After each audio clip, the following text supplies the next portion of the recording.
നമസ്കാരം. മലയാളത്തിന്റെ പ്രിയ എഴുത്തുകാരൻ ശ്രീ സി രാധാകൃഷ്ണനുമായുള്ള സംസാരം നമ്മളിവിടെ തുടരുകയാണ്.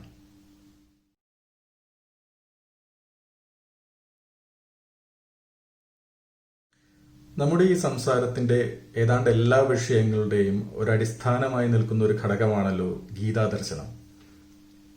ഭാരതീയ തത്വചിന്തയുടെയും ആത്മീയ ചിന്തയുടെയും പരിണാമഘട്ടങ്ങളിൽ എവിടെയോ ആവശ്യമെന്ന് കണ്ട് ക്രോഡീകരിക്കപ്പെട്ട ഒരു ദർശനമാണ് ഗീതാദർശനം എന്നും ഇന്നത്തെ കാലത്തും വളരെ പ്രസക്തവും പ്രാധാന്യമേറിയതുമായ ഒരു ദർശനം തന്നെയാണ് ഗീത എന്നും സാറ് പലയിടത്തും പ്രതിപാദിച്ച് കേട്ടിട്ടുണ്ട്. നമ്മൾ തമ്മിലും സംസാരിച്ചിട്ടുണ്ട്. നമ്മുടെ ഈ സംസാരത്തിന്റെ പ്രേക്ഷകർക്കായി സാറിന്റെ ആ വീക്ഷണം, അതായത് ഭാരതീയ ചിന്തയുടെ പരിണാമങ്ങൾ, അതിന്റെ ഒരു പ്രത്യേക ഘട്ടത്തിൽ വേണ്ടിവന്ന ഗീതാദർശനം, അതിന്റെ ഇന്നത്തെ കാലഘട്ടത്തിൽ ഉള്ള പ്രസക്തി, പ്രാധാന്യം, ഇതിനെക്കുറിച്ചെല്ലാം ഒന്ന് വിശദമാക്കാം. ഗീതയിലെ പ്രപഞ്ചവിജ്ഞാനീയം നമ്മൾ നേരത്തെ കണ്ടു. 3 തലങ്ങളിലുള്ള ഒരു പ്രപഞ്ചത്തെക്കുറിച്ച് പറയുന്നു. അക്ഷരതലം, അക്ഷരതലം, അക്ഷരാതീത തലം. ഈ 3 തലങ്ങളിലുമായി നമുക്ക് മൊത്തമായി പൊതുവായി ഉള്ളത് അവ്യക്തം എന്ന മാധ്യമമാണ്. ഈ മാധ്യമത്തിൻ്റെ പ്രാഗ്രൂപമാണ് അക്ഷരാതീതം എന്ന് പറയുന്നത്. അതിൻ്റെ ആത്മാവിഷ്കാരത്തിൻ്റെ അടുത്ത പടിയാണ് അവ്യക്തം. അതിൻ്റെ ആത്മാവിഷ്കാരത്തിൻ്റെ അടുത്ത പടിയാണ് ദൃശ്യപ്രപഞ്ചം. ഈ 3 തലങ്ങളെയും തമ്മിൽ വേർതിരിക്കുന്നത് എന്താണ് എന്ന ചോദ്യത്തിന് ഒന്നുമില്ല എന്നാണ് മറുപടി. അപ്പോൾ ഈ 3 തലങ്ങളെയൊക്കെ എങ്ങനെയാണ് കുട്ടികൾക്കൊക്കെ പറഞ്ഞ് മനസ്സിലാക്കി കൊടുക്കുക എന്ന് ആലോചിച്ചപ്പോൾ അന്നത്തെ ആചാര്യന്മാർ, ഗുരുനാഥന്മാർ കണ്ടുപിടിച്ച ഒരു കാര്യം, ഒരു ഉദാഹരണം ഉണ്ടാക്കി കൊടുക്കാം എന്നാണ്. ആദ്യത്തെ പൊരുളായിരിക്കുന്ന ആളെ വിഷ്ണു എന്ന് വിളിച്ചു. പിന്നെ ഈ അവ്യക്തം ഉണ്ടായതിൽ പിന്നെ അതിൽ സൃഷ്ടിപരമായ സാഹചര്യം ഉണ്ടാകുന്നിടത്ത് നിന്ന് ബ്രഹ്മാവ് എന്നൊരാളെ സങ്കല്പിച്ചു. ഉണ്ടായ സൃഷ്ടികളെ സംഹരിച്ച് പുതിയ സൃഷ്ടിക്ക് കളമൊരുക്കുന്ന ഒരു അതിദേവതയായിട്ട് ഒരാളെയും സങ്കല്പിച്ചു. ആദ്യത്തെ ആൾ വിഷ്ണു, രണ്ടാമത്തെ ആൾ ബ്രഹ്മാവ്, മൂന്നാമത്തെ ആൾ ശിവൻ. ഈ വിഷ്ണു എന്നൊരു സങ്കല്പം പുരുഷസൂക്ത മന്ത്രത്തിൽ വേദത്തിലേ കാണാനുണ്ട്. പക്ഷെ അത് ഈ വിഷ്ണു അല്ല എന്ന് മാത്രം. ഇങ്ങനെ ഒരു മഹാ ആശയം പറഞ്ഞ് മനസ്സിലാക്കി കൊടുക്കാൻ സങ്കല്പിച്ച ഈ 3 ദൈവതങ്ങളെ അല്ലെങ്കിൽ പ്രതീകങ്ങളെ, സങ്കല്പങ്ങളെ, പ്രാഗ്രൂപങ്ങളെയാണ് പിന്നീട് നമ്മൾ മജ്ജയും മാംസവും ഒക്കെയുള്ള ഈശ്വരന്മാരായി കല്യാണമൊക്കെ കഴിപ്പിച്ച് സന്തതികളൊക്കെ ഉണ്ടായി ഒരുപാട് യുദ്ധങ്ങളൊക്കെ നടത്തി അവതാരങ്ങളൊക്കെ ആയിട്ട് ഭൂമിയിൽ വന്ന് എന്തൊക്കെയോ കാണിച്ചു കൂട്ടി പോകുന്ന അവസ്ഥയിലേക്ക് കൊണ്ടുപോയത്. ഈ അവതാരങ്ങളൊക്കെ ഒന്നും തന്നെ ഗീതയിൽ പ്രതിപാദിക്കപ്പെടുന്നില്ല എന്ന് നേരത്തെ നമ്മൾ കണ്ടു കഴിഞ്ഞു. കാരണം അന്ന് ഈ അവതാരങ്ങളൊന്നും നിലവിൽ വന്നിരുന്നില്ല എന്നർത്ഥം. അവതാരങ്ങൾ എപ്പോഴാണ് ഉണ്ടായതെന്ന് അറിയാൻ വയ്യ. പക്ഷേ അവതാര ബോധം ഗീതയിൽ ഒരിടത്തും ഇല്ല എന്ന് നമുക്ക് ഒറ്റ നോട്ടത്തിൽ മനസ്സിലാവും. ഇങ്ങനെ അവതാരങ്ങളായിട്ട് വന്നപ്പോഴാണ് നമ്മൾ വിശേഷിച്ച് നമുക്ക് എന്ത് വേണ്ടി വന്നത്? സഗുണധ്യാനം വേണ്ടി വന്നത്. കാരണം ഈ അവതാരങ്ങളും ഈശ്വരന്മാരും ഒക്കെ ഉണ്ടായപ്പോൾ അവരെയല്ലേ ആരാധിക്കേണ്ടത്, ഭജിക്കേണ്ടത് എന്ന് സാധാരണക്കാരന് തോന്നി സ്വാഭാവികമായിട്ടും. അപ്പോൾ അവർക്ക് വേണ്ടി പിന്നെ അമ്പലങ്ങൾ, അവർക്ക് വേണ്ടി ബാക്കി കാര്യങ്ങളൊക്കെ ഉണ്ടായി. തന്നെയല്ല, അവർക്ക് വേണ്ടി യജ്ഞങ്ങൾ, യാഗങ്ങൾ ഒക്കെ നടത്താനും തുടങ്ങി. ഈ യജ്ഞങ്ങൾ, യാഗങ്ങളൊക്കെ നടത്തുമ്പോൾ അതിൻ്റെയൊക്കെ ഒരുക്കുകൾ, സങ്കീർണതകൾ, മന്ത്രങ്ങൾ എന്നൊക്കെ പറഞ്ഞ് കുറേ കാര്യങ്ങളൊക്കെ സങ്കീർണമായിട്ട് ഉണ്ടാക്കി. അതൊക്കെ പഠിച്ചിട്ട് കൈകാര്യം ചെയ്യുന്ന ആളുകളെ പ്രത്യേകമായ അവകാശങ്ങളുള്ളവരായി. അവർക്ക് മറ്റു മനുഷ്യരുടെ പുറത്ത് വിശേഷാധികാരങ്ങളുണ്ടായി. അവർ രാജാധികാരത്തിൽ ഇടപെടാൻ തുടങ്ങി. അങ്ങനെ ഈ ഭൂമിയിൽ എല്ലാ ധാർമ്മികമായ ന്യായമായ അവസ്ഥകളും ഇല്ലാതെയാക്കി, ദുഷിക്കാനും ഇടയാക്കി. ഈ ദുഷിപ്പിനെതിരെ തന്നെയാണ് വേദവ്യാസ മഹർഷി ഗീത രചിച്ചത് എന്ന് നമ്മൾ ഓർക്കണം.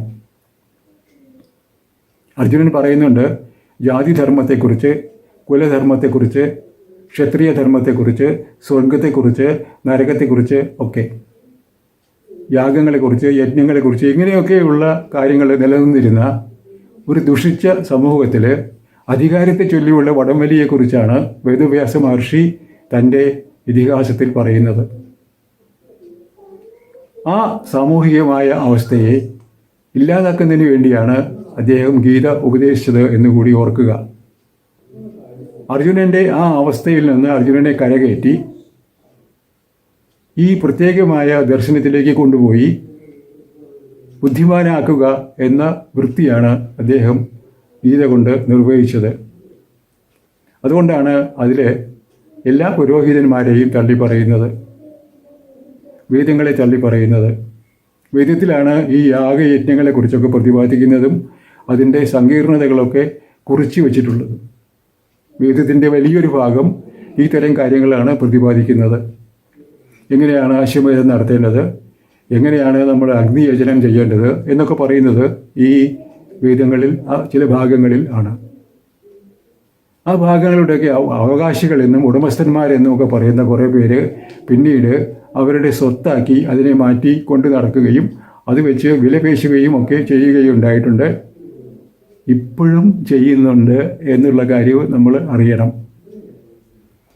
അപ്പോൾ അവർക്കിത് ചെയ്യാനുള്ള കഴിവ് ഉണ്ടാകുന്നത് സാധാരണ ജനത്തിന് ഈ പറയുന്ന പ്രതീകങ്ങളെ ഈശ്വരന്മാരായി തെറ്റായി ധരിക്കാനുള്ള ഇടവന്നത് കൊണ്ടാണ് എന്നതും സത്യമാണ്.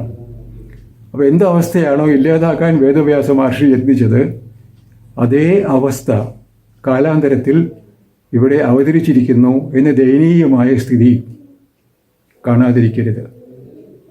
എല്ലാ മനുഷ്യരും സമന്മാരാണ് എന്ന് ഈശാവാസ്യ മന്ത്രം ജപിച്ച ഒരു നാട്ടിലെ, കണ്ടെത്തിയ ഒരു നാട്ടിലെ, മന്ത്രം ദർശിച്ച ഒരു നാട്ടിലെ ജനങ്ങൾ ഇപ്പോഴും അനേക തലങ്ങളിലായിട്ട്, തട്ടുകളിലായിട്ട്, ജാതികളിലായിട്ട്, മതങ്ങളിലായിട്ട് പരസ്പരം വെറുക്കുന്ന അവസ്ഥയിൽ ജീവിച്ചു കൊണ്ടിരിക്കുന്ന ദയനീയമായ കാഴ്ച ഇവിടുന്ന് നീങ്ങി കിട്ടണമെങ്കിൽ, ലോകത്തു നിന്ന് നീങ്ങി കിട്ടണമെങ്കിൽ ഗീത എന്ന് പറയുന്ന അമൃതസാരം നമ്മുടെ ബോധത്തിൽ മഹനീയമായ ഒരു വെളിപാടായി ഉണർന്നു വരണം എന്നതിന് ഒരു സംശയവുമില്ല.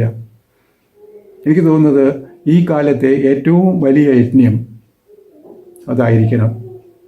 യജ്ഞം എന്ന വാക്കിന് ഗീത കൽപ്പിക്കുന്ന അർത്ഥം ലോകഹിതത്തിനു വേണ്ടി പ്രയത്നിക്കുക എന്നാണ്.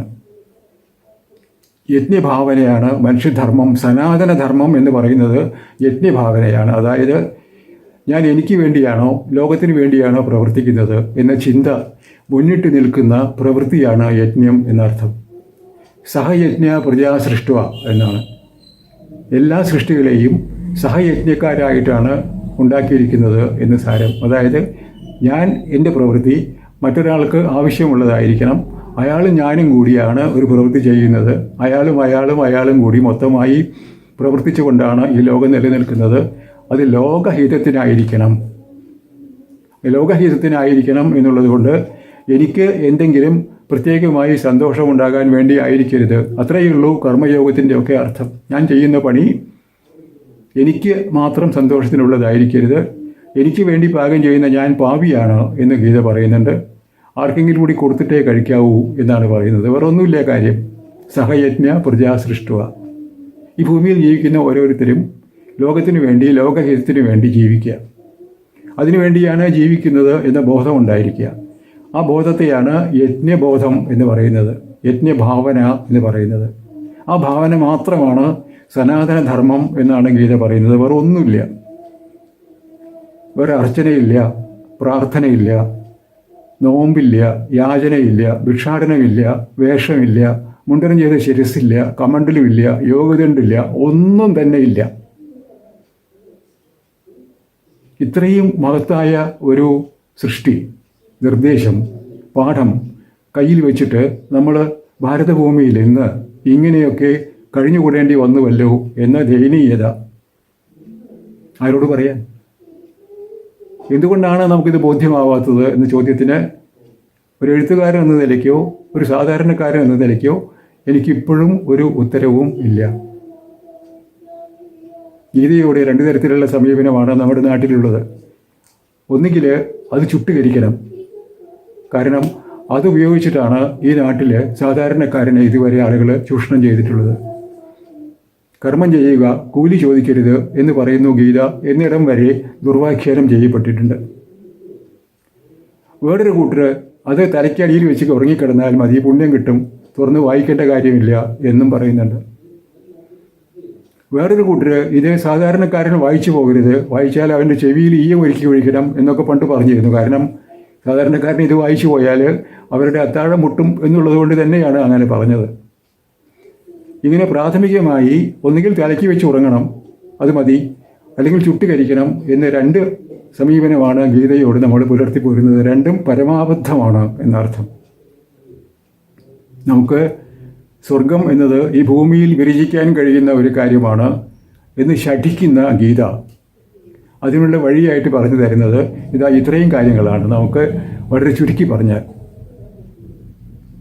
അതുകൊണ്ട് അങ്ങനെ അതിനെ മനസ്സിലാക്കണം എന്നും നമുക്ക് ഇവിടെ തന്നെ സ്വർഗം പണിയാൻ കഴിയട്ടെ എന്നും ഞാൻ ആശംസിക്കുന്നു, പ്രാർത്ഥിക്കുകയും ചെയ്യുന്നു.